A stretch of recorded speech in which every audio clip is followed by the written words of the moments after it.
नमस्कार विद्यार्थियों, good morning, Suprabhatam. कैसे हैं आप सब लोग? आपकी तैयारी आप कर रहे हैं, ये दौरान प्रक्रिया चल रही है, ये आपके लिए बहुत ही ज़्यादा उपयोगी सिद्ध हो रही होगी, ऐसा आप लोग बता रहे हैं। और दूसरी बात ये है कि आपके इस अंतिम समय में ये कक्षाएं आपके पाठ्यक्रम को संपूर्ण दौरान की प्रक्रिया में तथा विषय वस्तु के प्रस्तुतिकरण में आत्मविश्वास जागृत करने में अपने आप में बहुत ही उपयोगी सिद्ध होंगी। तो मैं उम्मीद कर रही हूँ कि आप सारी कक्षाएं देख रहे होंगे और सभी टेस्ट दे रहे होंगे। जैसे ही आप लोगों की उपस्थिति है उसके आधार पे ये भी वास्तव में एक सराहनीय उपयोगिता है कि आप सब इस चीज़ से लाभान्वित हो रहे हैं। ये बात ज़रूर आप ध्यान रखें कि जो भी कक्षा कर रहे हैं आप सुबह का जो ये वीडियो देख रहे हो, ये देखने के बाद शाम को आप संस्कृत समृद्धि एप्लीकेशन में टेस्ट दिया करो और शाम को 7 बजे लाइव उपस्थित होकर टेस्ट पेपर का सॉल्यूशन किया करो। इससे पहले वाली क्लास में हमने संज्ञा, सर्वनाम, विशेषण, वचन और शब्द रूप पढ़े थे और उनका हमने कल टेस्ट भी दिया था। आप सभी को पता है कि कल और आज जैसे मैं आप लोगों को पुरुष, लकार और धातु रूप इनके बारे में बताऊंगी। पुरुष, लकार, धातु रूप। और इससे पहले आपने संज्ञा, सर्वनाम, विशेषण, वचन, शब्द रूप इन सभी के बारे में पढ़ा होगा और इन सब में से कुछ ना कुछ प्रश्न जरूर बनता है। यानी शब्द में से एक प्रश्न अवश्य पूछता है, धातु रूप में से पूछता है, लकार में से सीधा भी पूछ लेता है और वाक्य से लकार परिवर्तन भी करवाता है। यानी आपको किस तरीके से पढ़ने हैं, समझने हैं। और पुरुष भी आपको पढ़ने हैं। आप लोगों को ये बता देती हूँ मैं कि ये जो इकाइयाँ हैं, यानी कल की क्लास और आज की क्लास अपने आप में एक आधारशिला है, भाषा की आधारशिला हम लोग कह सकते हैं। मैं ये कह सकती हूँ कि इन क्लासेस के माध्यम से आप अपने विषय को और अधिक मजबूत कर सकते हैं तथा जो अनुवाद बनाना है, अशुद्धि संशोधन करना है, वाक्य निर्माण करना है, विभक्ति का ज्ञान करना है और प्रश्न निर्माण करना है, वाच्य परिवर्तन करना है, लकार, धातु रूप, शब्द रूप इनसे संबंधित प्रश्न आप बखूबी कर सकते हैं। और यहाँ तक कि संस्कृत में आने वाले पेपर को बहुत ही सरल रूप में आप समझ सकेंगे, क्योंकि जिसका माध्यम होगा संस्कृत और उसी संस्कृत माध्यम को समझने और पढ़ने के लिए हम लोग ये इकाइयाँ सीख रहे हैं। ये इकाइयाँ पढ़ाने से पहले मेरा एक ही उद्देश्य था कि आप लोगों को अनुवाद बनाना सिखाना। अनुवाद का मतलब क्या होता है? भाषा स्थानांतरण, एक भाषा से दूसरी भाषा में परिवर्तन। और यहाँ पर मैं आपको हिंदी वाक्य का संस्कृत भाषा में अनुवाद करना सिखाऊंगी, पर उससे पहले आपको ये बेसिक बातें सबसे पहले आज की क्लास में मैं आप लोगों को बता देती हूँ कि यहाँ पर सबसे पहले मैं पुरुष के बारे में बताऊंगी। देखिए, कल आपको सर्वनाम शब्द पढ़ाए थे, तब मैंने आपको बताया था कि सबसे पहला जो सर्वनाम शब्द होता है वो पुरुषवाचक सर्वनाम होता है। वहां पर इस पुरुष का मैंने थोड़ा सा आपको परिचय करवाया था। अभी आज मैं ये बताऊंगी कि आपको किस तरीके से इनको याद रखना है, किस तरीके से आपको इनको समझना है। ये सारी बातें समझते हुए हम लोग जानेंगे कि जब हम क्रिया का स्थान निर्धारित करते हैं, कोई सा भी वाक्य जब हम लोग बनाते हैं, तो उस वाक्य में क्रिया कौन से पुरुष की आएगी, ये बात हम कैसे समझेंगे, किस तरीके से हम इसका प्रयोग करेंगे, ये बात समझें। देखिए, पुरुष के 3 भेद होते हैं, कल भी बताए थे, एक बार फिर देख लीजिए। प्रथम पुरुष, और इसको मैंने कल के क्लास में आपको नाम बताया था अन्य पुरुष। अन्य पुरुष।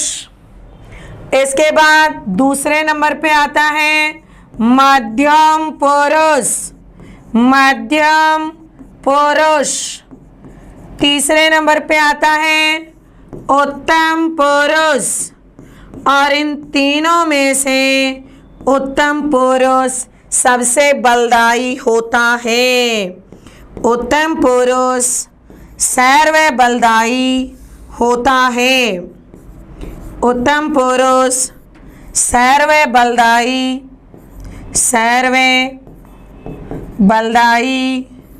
होता है।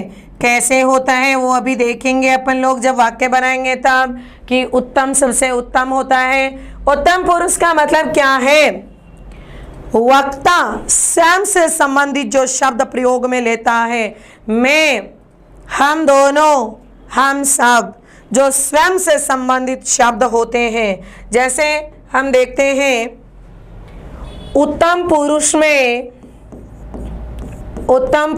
में अस्मद शब्दों का प्रयोग किया जाता है। उत्तम पुरुष में अस्मद शब्द प्रयुक्त होते हैं तथा मध्यम पुरुष में युष्मद शब्द प्रयुक्त होते हैं। युष्मद शब्द प्रयुक्त होते हैं। इसके बाद हम लोग प्रथम पुरुष या फिर अन्य पुरुष जिसका नाम रखते हैं, उनमें तत् शब्द प्रयुक्त होते हैं। कौन से शब्द प्रयुक्त होते हैं? तत् शब्द प्रयुक्त होते हैं। ध्यान दीजिए आप लोग, अस्मद, युष्मद और तत्, ये तीनों शब्द क्या होते हैं? कल भी बताए थे। जैसे मैं, हम दोनों, हम सब, यानी मैं ये कह सकती हूँ कि स्वयं से संबंधित। किससे संबंधित? स्वयं से संबंधित। और जो युष्मद शब्द होते हैं, जो श्रोता से संबंधित होते हैं, मतलब तुम, किससे संबंधित होंगे? तुमसे संबंधित। और जो तत् शब्द होते हैं वे वह से संबंधित होते हैं। और हम संख्या के आधार पर इनमें वचन का प्रयोग कर लेते हैं, एक वचन, द्विवचन, बहुवचन। और आपको ये भी बताया था कल कि जो सर्वनाम शब्दों के जो शब्द रूप हैं, विभक्तियों के आधार पे हम इनके पदों का निर्माण भी कर देते हैं। ये तत् शब्द तीनों लिंगों में, पुल्लिंग, स्त्रीलिंग, नपुंसकलिंग, तीनों लिंगों में भिन्न भिन्न रूप से प्रयुक्त होते हैं। तो ध्यान दें आप सब इस बात को। अगर हम इसका प्रयोग कैसे करते हैं तो उसके लिए अपन देखते हैं। जैसे मैं आपके सामने 4 कॉलम बनाती हूँ। पहला कॉलम मैंने बनाया पुरुष, दूसरा कॉलम मैंने बनाया एक वचन। इससे पहले की क्लास में मैंने आपको वचन बता दिए थे। संख्या को वचन कहते हैं। संस्कृत व्याकरण में वचन 3 होते हैं। एक संख्या हो एक वचन, 2 संख्या हो द्विवचन, और 2 से ज़्यादा संख्या हो बहुवचन। 2 से ज़्यादा संख्या हो बहुवचन का प्रयोग किया जाता है। जैसे यहाँ पर मैं लिखूँ प्रथम पुरुष या अन्य पुरुष। प्रथम पुरुष, अन्य पुरुष, इसमें हम लोग तत् शब्दों का प्रयोग करते हैं। जैसे सह, ताऊ, सह ताऊ ते, सह ताऊ ते। और अगर स्त्रीलिंग शब्द हो तो हम लिखते हैं सा ते ताहा, सा ते ताहा। और अगर नपुंसक लिंग शब्द होंगे तो हम यहाँ पर प्रयोग करेंगे तात, ते, तानी, ताते, ते, तानी। तो आप सभी इस बात से अवगत रहें कि अगर पुल्लिंग शब्द हो तो हम करेंगे सह, ताऊ, ते, और स्त्रीलिंग शब्द हो तो हम करेंगे सा, ते, ताहा। यानी ये तो हो जाएंगे पुल्लिंग, ये होंगे स्त्रीलिंग और ये होंगे नपुंसकलिंग। पुल्लिंग, स्त्रीलिंग, नपुंसकलिंग। सह का मतलब होगा वह, वे दोनों, वह, वे दोनों, और वे सब, वह, वे दोनों, वे सब। वह बालक, स बालक, वह बालिका, सा बालिका, वह फल, तत्फलम। वे दो बालक, तौ बालकौ, वे दो बालिकाएं, ते बालिके, वे दो फल, ते फले। वे सब बालक, ते बालकाः, वे सब बालिकाएं, ताः बालिकाः, वे सब फल, तानि फलानि। यानी आप लोग ये समझ सकते हैं कि जो तत् शब्द होते हैं ये तीनों लिंगों में अलग अलग प्रयुक्त होते हैं। मध्यम पुरुष और उत्तम पुरुष ये तीनों लिंगों में समान होते हैं, अलग अलग रूपों में परिवर्तित नहीं होते। जैसे त्वम, त्वम, युवाम, यूयम, ये तो हो गए योष्मत शब्द। योष्मत शब्द क्या हो गए? त्वम, युवाम, यूयम। और अस्मत् शब्द क्या हुए? अहम, आवाम, वयम। अहम, आवाम, वयम। यानी हम ये कह सकते हैं त्वम, तुम, युवाम, तुम दोनों, और यूयम, तुम सब। तुम दोनों, तुम सब। अहम, मैं, हम दोनों, हम सब। मैं, हम दोनों, हम सब। तो यहाँ पर हम देख सकते हैं तुम दोनों, तुम सब। मैं, हम दोनों, हम सब। तब ये बात आपके लिए बहुत महत्वपूर्ण रहेगी कि कर्ता यदि अस्मद शब्द का हो, कर्ता यदि अस्मद शब्द का हो तो क्रिया उत्तम पुरुष की प्रयुक्त होगी, और यदि कर्ता युष्मद शब्द का हो, कर्ता युष्मद शब्द का हो तो क्रिया मध्यम पुरुष की प्रयुक्त होगी। यदि कर्ता संज्ञा या तत्शब्द का हो, संज्ञा या तत्शब्द का हो तो क्रिया प्रथम पुरुष या अन्य पुरुष की प्रयुक्त होती है। ये आपको याद रखना है। यानी मैं अब अपन कहेंगे कर्ता की संख्या को हम वचन कहेंगे। कर्ता की संख्या एक होगी तो एक वचन, दो होंगी तो द्विवचन, दो से ज्यादा होंगी तो बहुवचन। दो बालक पाठ पढ़ते हैं तो हम क्रिया लेंगे मध्यम पुरुष द्विवचन। दो बालक तो हम करेंगे प्रथम पुरुष द्विवचन। तुम दोनों पाठ पढ़ते हो मध्यम पुरुष द्विवचन। हम दोनों पाठ पढ़ते हैं उत्तम पुरुष द्विवचन। संख्या के आधार पर वचन का निर्धारण किया जाता है। तो ये जब अपन प्रैक्टिकल करेंगे, प्रायोगिक क्रिया करेंगे, तब आप लोगों के लिए बहुत ही उपयोगी सिद्ध होगी। इसके अलावा आपको देखना है जैसे लकार से संबंधित प्रश्न भी पूछा जाता है। लकार किसे कहते हैं? जो हम लोग काल जिसको कहते हैं, तो आप लोग समझ रहे हो कि उसी को हम लकार कहते हैं। तो थोड़ा सा मैं आपको बता देती हूँ कि जो क्रिया का अर्थ निर्धारित करे उसे हम लोग लकार कहते हैं। संस्कृत व्याकरण में लकार 10 होते हैं, प्रायोगिक रूप से लकार 5 होते हैं। प्रायोगिक रूप से लकार कितने होते हैं? 5।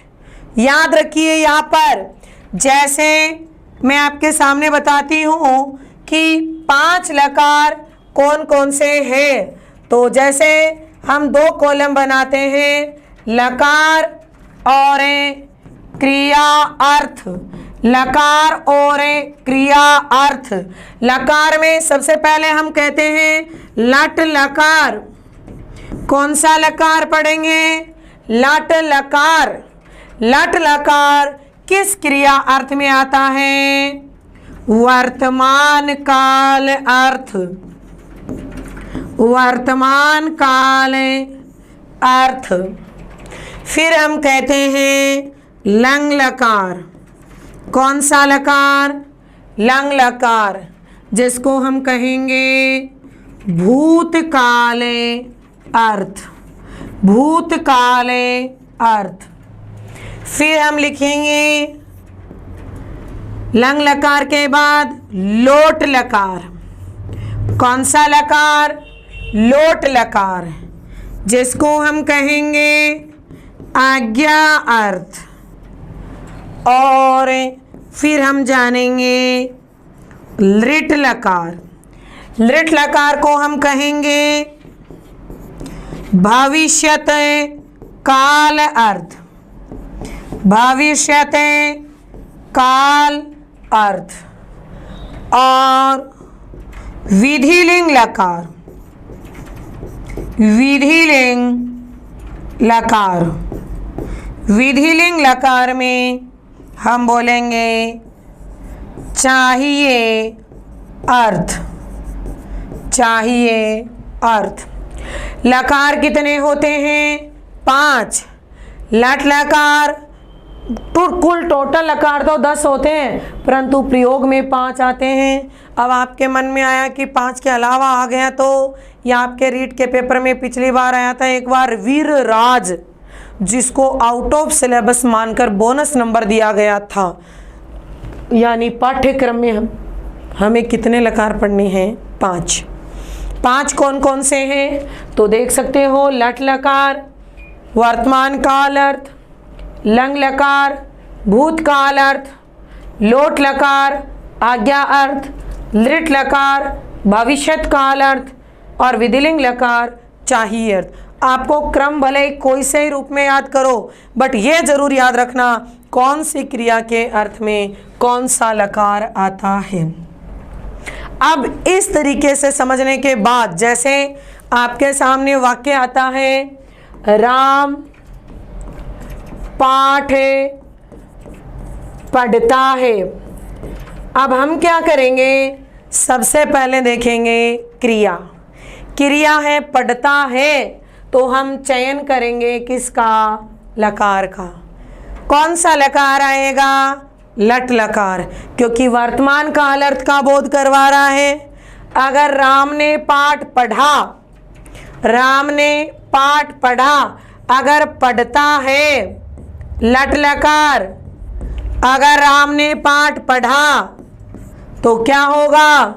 लंग लकार।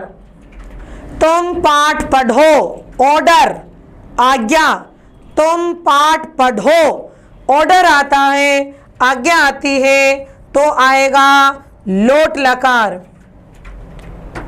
राम पाठ पढ़ेगा, पढ़ेगा भविष्यत फ्यूचर, पढ़ेगा, तो हम करेंगे लृट लकार।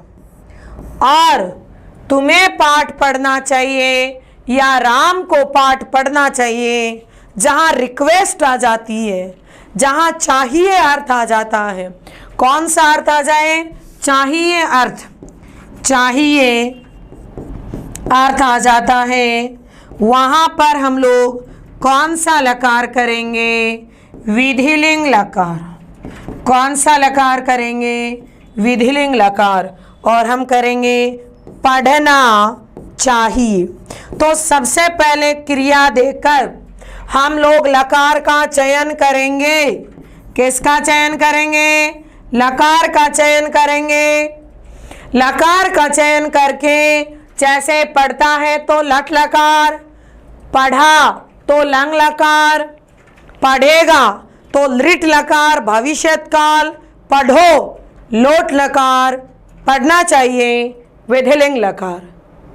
ये याद होने के बाद हमने ये तो देख लिया ये लकार है, फिर हम जाएंगे कर्ता के पास और कर्ता को चेक करो, संज्ञा है या सर्वनाम, संज्ञा है या सर्वनाम। राम, श्याम, मोहन, गीता, सीता कोई भी नाम आए वो संज्ञा होगा। मैं, तुम, वह, वे दोनों, तुम दोनों, हम सब, या अगर कोई संज्ञा के स्थान पर प्रयोग आ रहे हैं सर्व शब्द तो सर्वनाम।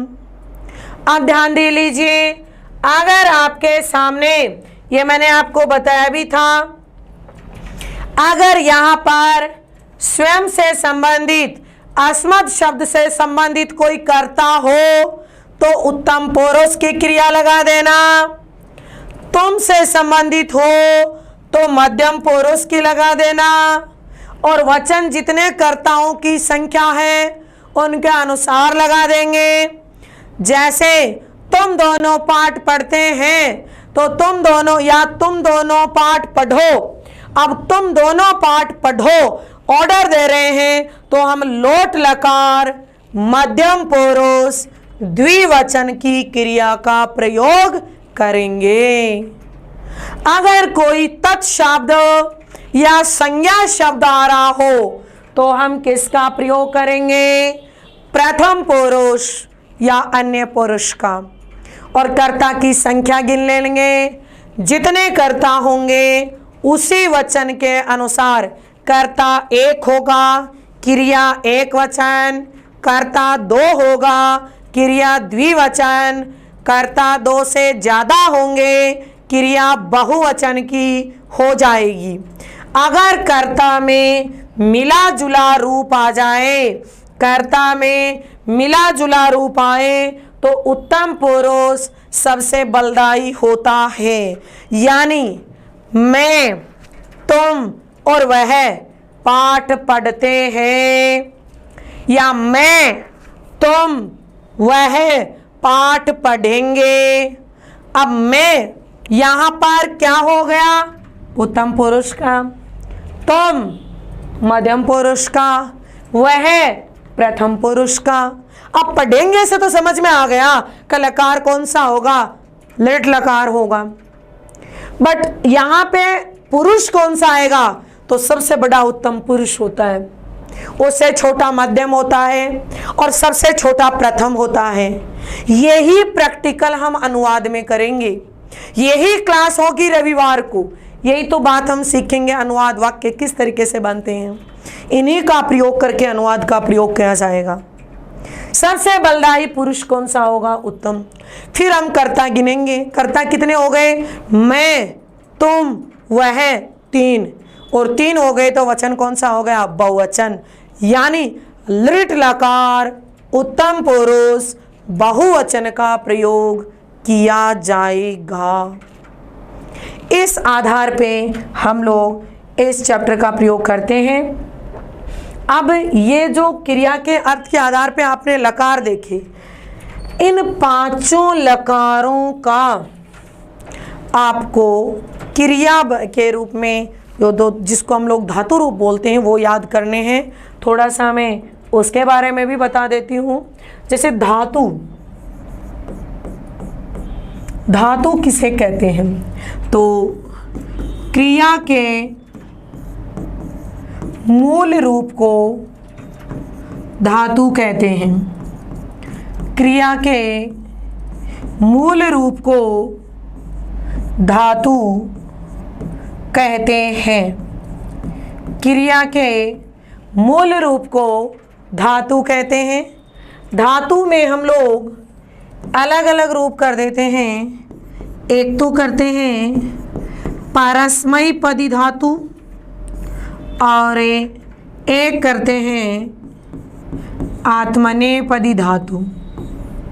एक होगा पारस्मयी पदी धातु और एक होगा आत्मनेपदी धातु।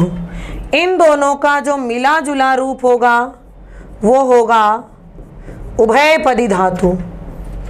कौन सी धातु? उभयपदी धातु। ये परस्मैपदी धातु क्या होती हैं और ये आत्मनेपदी क्या होती हैं? जिस क्रिया का फल स्वयं कर्ता को मिलता है वो आत्मनेपदी होती है, और जिस क्रिया का फल कर्म के माध्यम से कर्ता को मिलता है वो परस्मैपदी होती है। जैसे बालक सोता है, अब क्या सोता है? नहीं, बालक सोता है, सोने की क्रिया सीधी कर्ता से जुड़ी हुई है। यहाँ सोना क्या हो गई? आत्मनेपदी। बालक को अच्छा लगता है, क्या हो गई? आत्मनेपदी। तो जिस तरीके से हम लोग दे रहे हैं, गुरु उपदेश देता है, क्या हो गई? आत्मनेपदी। सूर्य चमकता है, आत्मनेपदी। मुझे अच्छा लगता है, प्रसन्न होना, मोदमान मुद धातु। तो ये जो धातु होती हैं लब मान मोद मान, जो शानच प्रत्यय में हम प्रयोग में लेते हैं वो आत्मनेपदी होती है। अब पढ़ता है, लिखता है, जाता है। अब आप लोगों को ये देखना है, जैसे धातुएं अनंत होती हैं, आप लोग सोचें कि मैं बहुत सारी धातुएं याद कर लूँगा, नहीं हो सकती।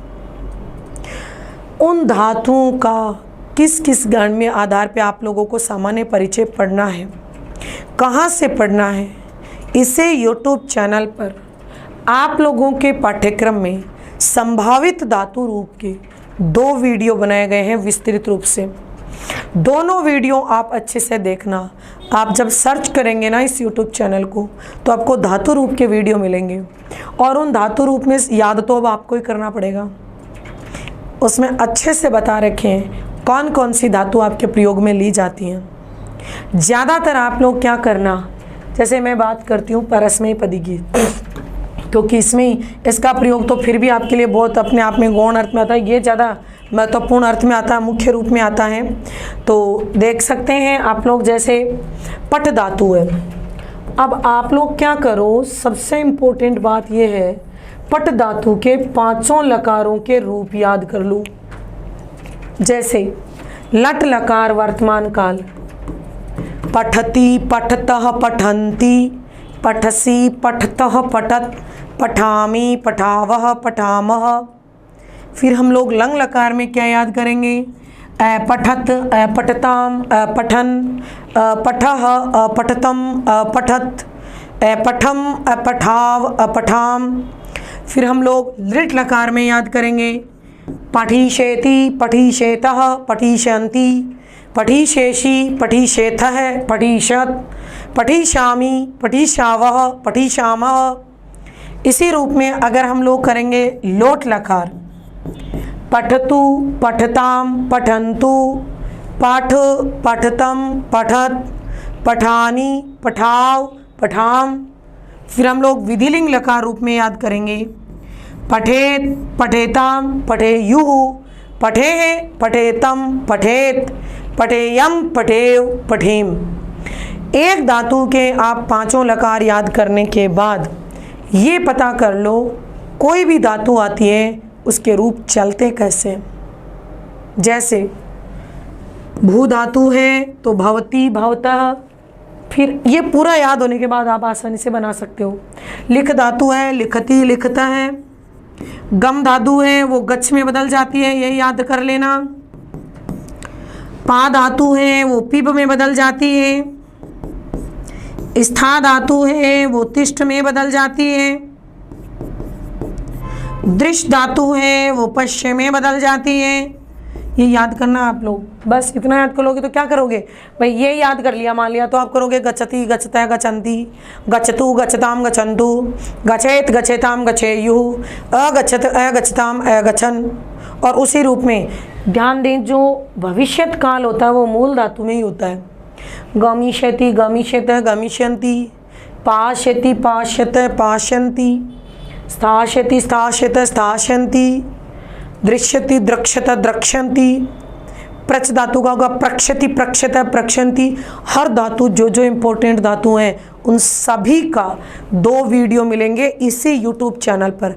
धातु रूप पार्ट फर्स्ट और धातु रूप पार्ट सेकंड, दोनों वीडियोस को आप लोग अच्छे से सुनना, समझना और याद करना। और इसके अलावा आप लोग जितना ज़्यादा इनका अभ्यास करोगे, ऐसे फोबिया नहीं बनाना कि मिक्स हो जाता है। आप एक धातु, जैसे मैंने बताया पट धातु, तो आप लोग क्या करो, इस धातु के पद में कहाँ कहाँ विसर्ग आता है, कहाँ कहाँ हलंत आता है, कौन से पद का किस रूप में प्रयोग किया जाता है, इन सभी के आधार पे आप याद कर लोगे तो फिर मिक्स नहीं होगा। और इन सभी बातों को ध्यान में रखते हुए कल के जो चैप्टर रहेगा वो महत्वपूर्ण चैप्टर रहेगा आपका कारक। कल जो है मैं कारक का एक ही वीडियो में संपूर्ण कारक का रिवीजन यानी दोहरान करवा दूंगी, याद रखना। और ये कारक पढ़ने के बाद आप लोग इस लायक हो जाएंगे कि वाक्यों का अनुवाद कर सकेंगे। और जो लिंग नाम के चैप्टर की आपकी समस्या आ रही है, मैंने बताया आपको, क्योंकि उसकी आप सब लाइव क्लास के माध्यम से, बात छोटी सी है वो, बट वो जो भी आपके डाउट्स होते हैं वो सामने आ जाएं। तो रविवार को शाम को 7 बजे से लिंग वाले चैप्टर की लाइव क्लास होगी, याद रखना। कारक पढ़ने के बाद वाक्य अनुवाद और लिंग। तो हम लोग इसी के आधार पे, ये जो कड़ी है इसके आधार पे अपन इस परिवर्तन को समझने का प्रयास करेंगे। हर एक चैप्टर का आपका रिवीजन करवाया जाएगा। इस वीडियो से पहले आप यूट्यूब पे सर्च कर लेना वर्ण विचार, संधि, समास, उपसर्ग, अव्यय, प्रत्यय, संज्ञा, सर्वनाम, विशेषण, वचन और शब्द रूप, अभी यहाँ तक का दोहरान करवा दिया गया है। और आज ये करेंगे, कल हम लोग कारक पढ़ेंगे।